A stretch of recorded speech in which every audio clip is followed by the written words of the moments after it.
Et cet été, hélas, il a été bien difficile d'y réchapper. Après Iti petit bikini, on a eu droit à Trop gros burkini, une étape de plus dans le long psychodrame qui réunit l'islam et la laïcité à la française, avec les tentations habituelles, celles de la loi, les dilemmes bien connus. S'agit-il d'une volonté de défendre le vivre ensemble, ou bien tout simplement d'une manifestation de plus d'islamophobie?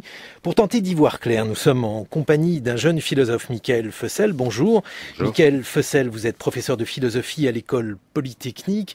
Hier, un extrait d'un son capté par un iPhone a tourné en boucle sur la toile. Il s'agissait d'un restaurateur de Tremblay en France qui a refusé de servir 2 femmes voilées.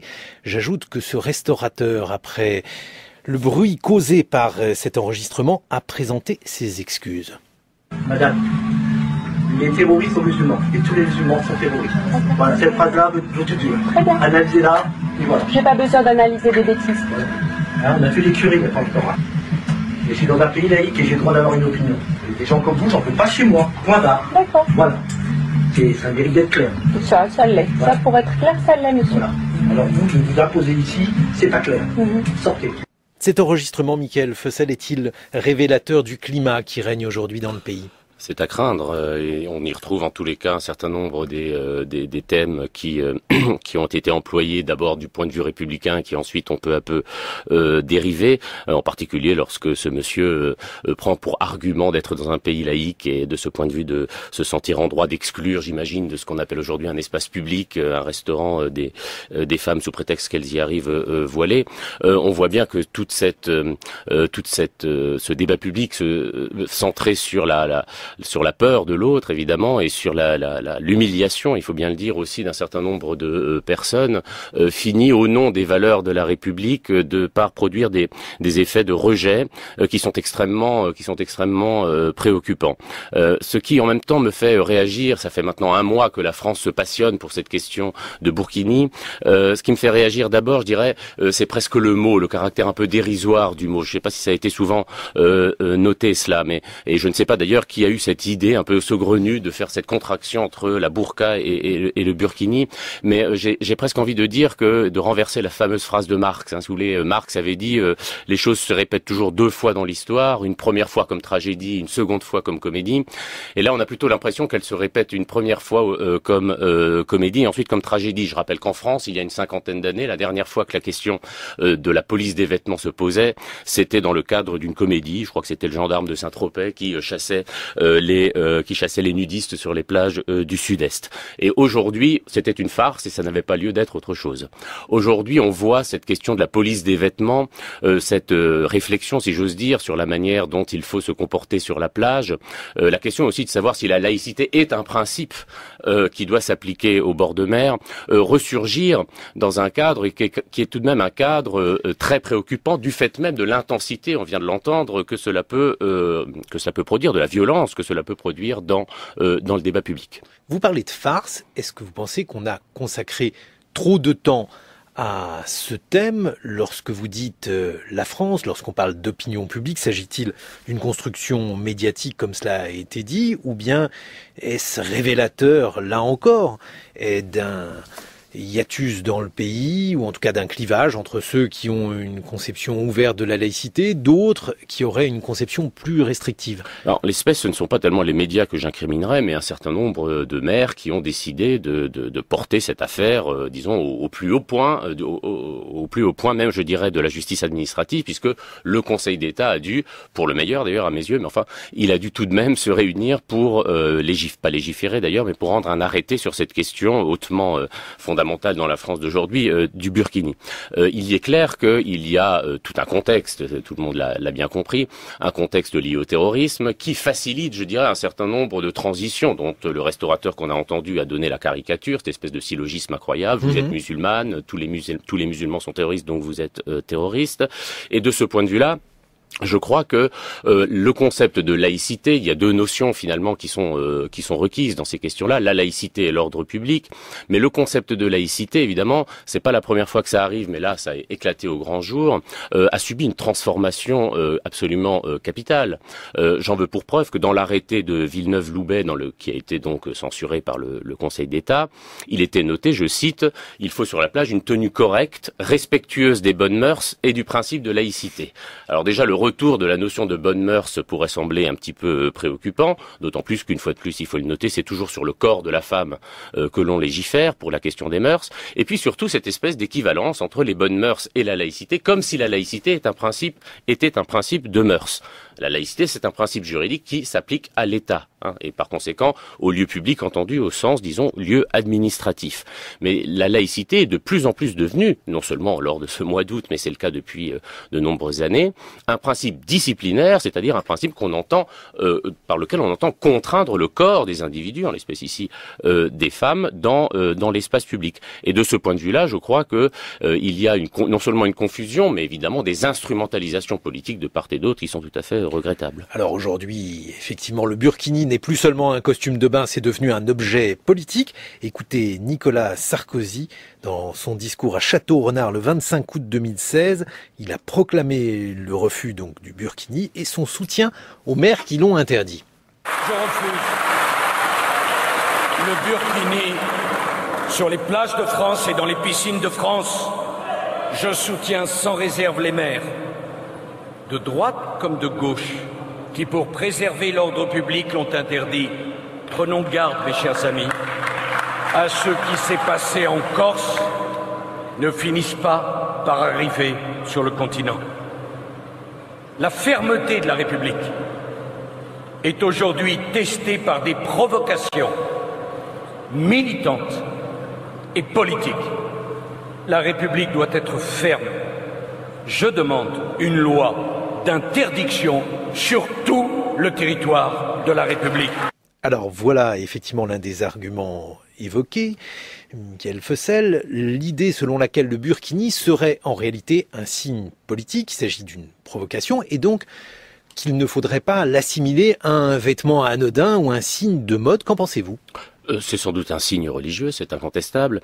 La question, c'est de savoir si cela attente à l'ordre public. Ce qu'il y a, je suis pas juriste, mais ce que j'ai trouvé tout à fait remarquable dans l'arrêté du Conseil d'État, c'est la définition qu'il donne de l'ordre public, qui est aussi une notion qu'on invoque un peu à tort et à travers. Et il précise, d'ailleurs de manière là aussi presque amusante, que l'ordre public, c'est pas une notion qu'on peut définir de manière universelle, c'est une notion que l'on ne peut définir que dans le contexte où elle s'applique. Autrement dit, l'ordre public à la plage, puisque c'est de cela qu'on parle, relève ou contient plus exactement l'ensemble des règles relatives à la sécurité de la baignade. Je crois il évoque aussi le Conseil d'État la décence, mais qu'on ne peut pas faire de l'ordre public, si vous voulez, un élément là aussi qui soit disciplinaire et absolument généralisé. D'autre part, et c'est bien la tentation dans ce qu'on vient d'entendre, un certain nombre d'hommes politiques en appellent en quelque sorte à la démocratie entendue comme opinion contre le droit. C'est-à-dire, au fond, on va légiférer, c'est-à-dire que l'état de droit n'étant pas satisfaisant pour les mesures que nous entendons prendre, on va en appeler au peuple, en quelque sorte. Et dans l'histoire, cela aussi, je crois qu'il faut s'en souvenir, en général, lorsque l'on sacrifie l'état de droit à la démocratie ou à la supposée démocratie, eh bien, la démocratie elle-même n'en ressort que très rarement victorieuse. Il y a dans cette atmosphère, je dirais, extrêmement hostile à l'égard du droit, de sa logique propre, de ses exigences propres en matière de rigueur en particulier, il y a quelque chose qui, contrairement à ce que l'on pourrait penser, ne flatte pas du tout la démocratie, mais simplement l'opinion dans un instant qui, effectivement, chacun le comprend, est particulièrement tendu à l'égard des questions, disons, religieuses et de laïcité. Mais il y a également une autre possibilité, notamment dans le discours de Nicolas Sarkozy, si on cherche à considérer que l'état de droit, ce ne sont pas les tables de la loi, c'est lui qui a dit cela, Nicolas Sarkozy. Il y a également une autre interprétation. On a vu dans un sondage récent qu'il y avait une majorité de Français qui étaient favorables à l'interdiction du burkini. Or, si on essaye de reprendre la manière dont le droit s'est construit en démocratie. Et par exemple, l'interprétation qu'en fait un sociologue comme Émile Durkheim, eh bien, Durkheim considère, au début donc du XXe siècle, que la loi, et notamment les peines qui sont infligées aux individus, doivent être en quelque sorte proportionnelles à la conscience commune.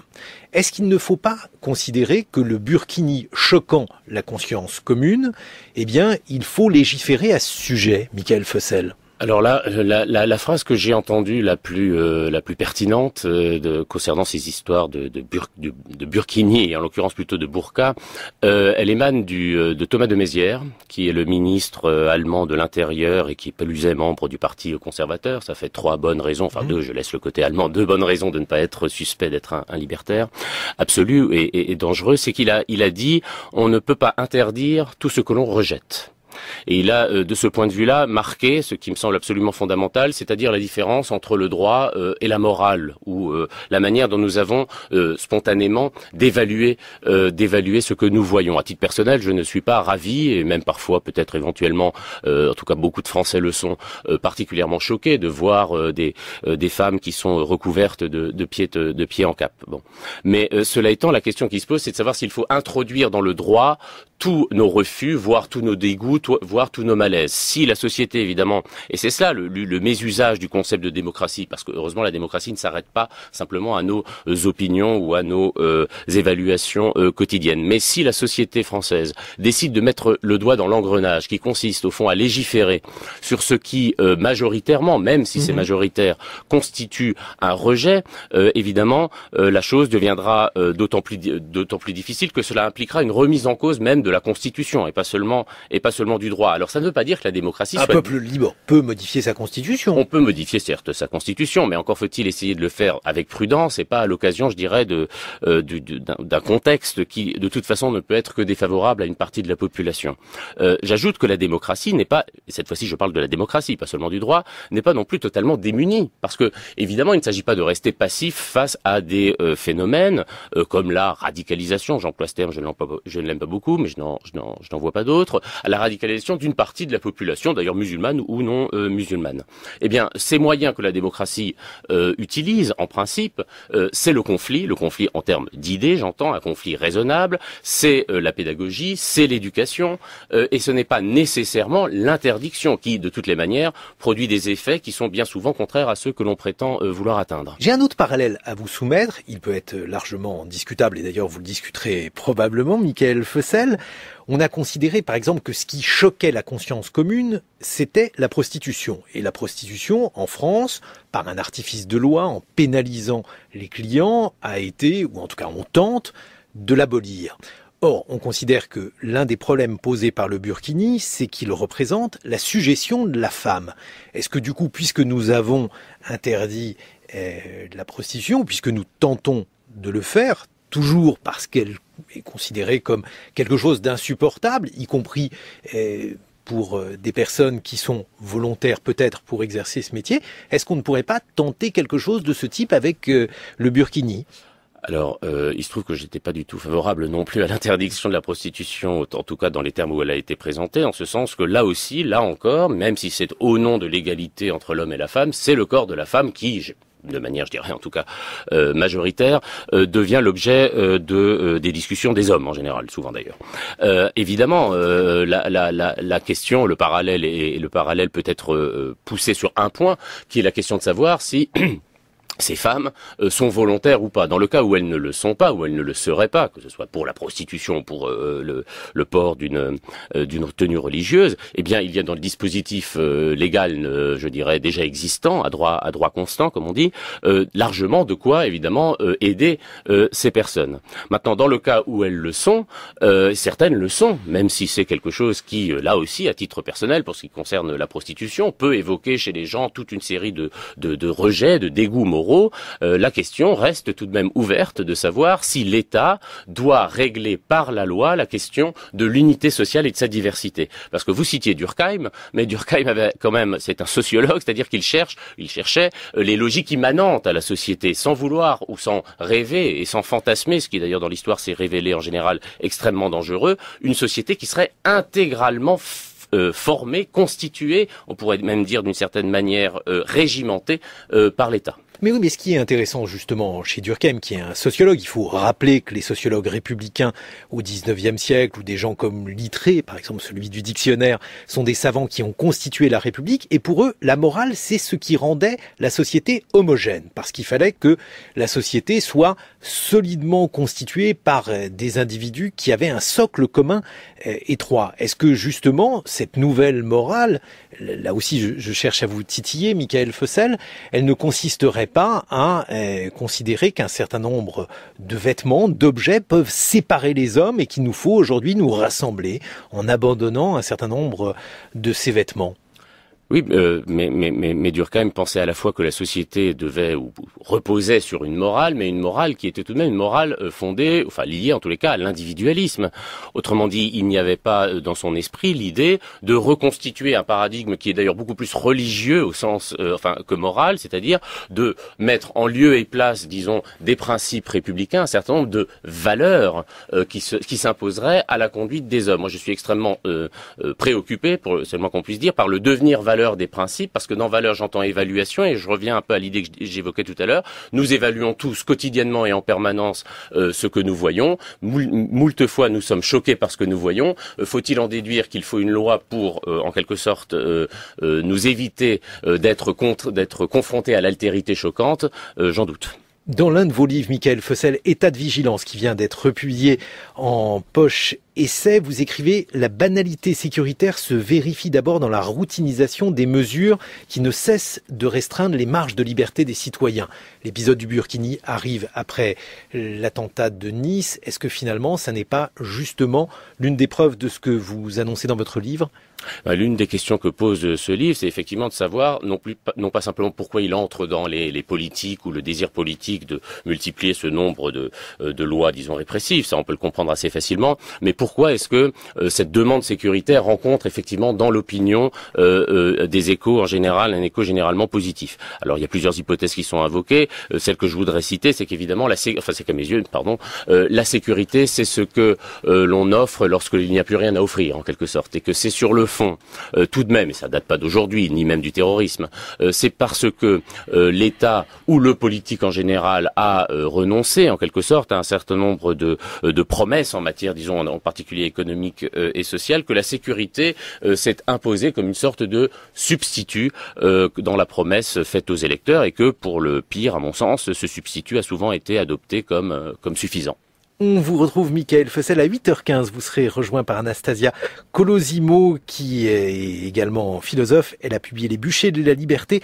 Elle a beaucoup réfléchi à la notion de blasphème, et votre ouvrage republié s'intitule État de vigilance.